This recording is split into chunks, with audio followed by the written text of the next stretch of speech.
Joining me now to sort all of this out, Republican Congressman McCaul of Texas, who led the investigation as chairman of the House Foreign Affairs Committee.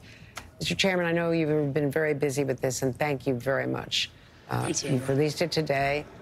We're happy to have you. We want to talk about it. The White House issued this statement about your report, saying, quote, "Everything we have seen and heard of Chairman McCaul's latest partisan report shows it is based on cherry-picked facts, inaccurate characterizations, and pre-existing biases that have plagued this investigation from the start. As we have said many times, ending our longest war was the right thing to do, and our nation is stronger today." Now, that in itself is cherry-picking your report. So I want to go through it. What's your immediate reaction to their reaction to you? Well, I mean, I think the report stands for itself when you look at it. I was a federal prosecutor. My intention was not to engage in a partisan exercise, but to find out what really happened. Why did things go so badly, especially with the 13 servicemen and women who were killed at Abbey Gate? And so it's done very methodically. I didn't have any advanced conclusion. It was all based on facts and evidence. The key takeaway, Andrea, was from our top generals, the chairman of the Joint Chiefs to CENTCOM Commander McKenzie to Miller, was that the military was told to do their job, and they did, and that was to retrograde and get out by July. State Department, by law, has a requirement to initiate an evacuation plan. State Department wholly failed to do that. So you had the conditions on the ground, and I was getting briefed on those real time as well. And then you have a rose-colored assessment that didn't want to admit that the threat was as great as it was.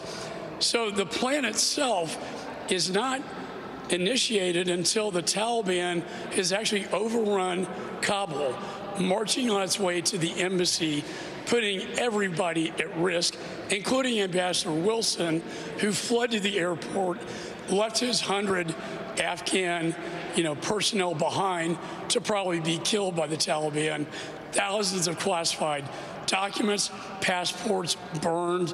Then the Taliban's put in charge of the checkpoint. They are the ones looking at the legal documents as to whether you can pass into HKIA airport.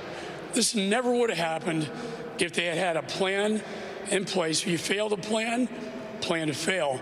And that's exactly what happened, and it culminates on a nightmare of a day with 13 servicemen and women being blown up, 170 Afghans killed, 45 Americans and Afghans are crippled. Let me just say, you've developed some new information. We reported, though, on a lot of this in real time, that the visa plan was not developed during COVID by the Trump administration, and was certainly the special visa plan for our Afghan allies certainly was never developed in those months, those early months, by the Biden administration. Yeah. At the same time, the timing of this, you're releasing it the day before the big debate. So you say it's not partisan, but I want to get to a bunch of things here, but very quickly, why release it now? Thanks for the question. Look, the first year we had to investigate, I was not in the majority. We did nothing. When I became chairman over the last 2 years, I wish we had this report out sooner. But the fact is, I had to subpoena after subpoena to get documents, testimony, had to threaten motions to compel to get the dissent cable from the embassy employees crying for help out of the embassy because they knew the Taliban was on its way. So it was not by accident on the administration's part. They wanted to stonewall this past the election. I will tell you, this investigation's not over, and it will continue after the election. Let me just point out that you had an interim report in 2022, 2 years ago, which referred to Kamala Harris 2 times by name. And in this report, she's mentioned 251 times. That does indicate some partisan motivation here. But also, I want to ask you very quickly. We have more evidence. I mean, it took 8 months to get Jen Psaki to testify, for instance. That is what has delayed the report. The timing was not to be political. It was not to be on the same night of the debate, for God's sakes, or right before it. I didn't know when the debate was going to be scheduled. We have new evidence now, though. And one final thing here, that there are Afghan allies who helped the U.S., who are still trying to leave the country, others who've come here still haven't gotten jobs. There is a bipartisan House bill that would have helped them. It was, first of all, part of the border bill that Donald Trump's influence on the Senate, despite the Republican leadership there, conservative Republican leadership, Senator Langford, that killed it. So, but why hasn't it gotten a standalone hearing by the House leadership, since the House has been Republican-led? We talk about the SIV program. We talk about the Afghan Adjustment Act. There are discussions, Andrea, underway to get this passed in the National Defense Authorization.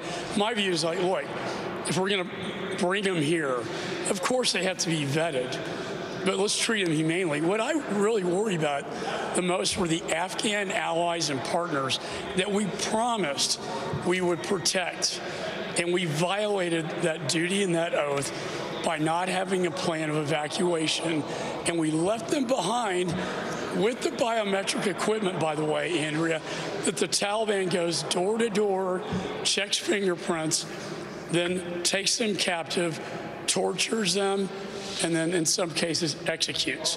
This was an absolute betrayal, not to mention the women left behind who are extremely disappointed with Vice President Harris. They believe that she was going to be their savior. And I just saw today a mother and her child who just passed away due to malnutrition. Women have gone back to the Stone Age in Afghanistan, and it didn't have to happen. Lastly, I want to make sure it never happens again. That's been my ultimate goal here, is to develop legislation for this evacuation order, evacuation plan, to know who's in charge, to have it report directly to the Secretary, Diplomatic Security Corps, and make sure if we have a Saigon or Kabul, we won't see something like this again. Well, I want to thank you, and thank you for your patience. I have reported extensively on this for the past 2 years, the women in particular, and appreciate the hard work. You're not from one of those House committees.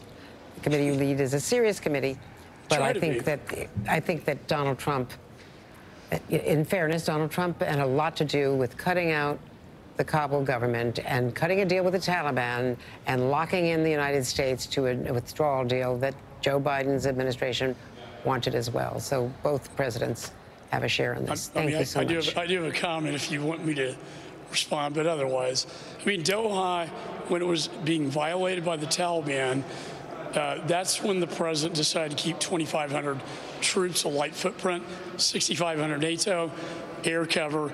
Biden came in, go to zero. His spokesperson said, Doha is immaterial here. I made a campaign promise. We're going to pull out, go to zero. It could have been done differently. Doha being the Taliban agreement that Donald Trump negotiated. Understood. Michael McCaul, Mr. Chairman, as always, thank you very much. Thanks, Andrea.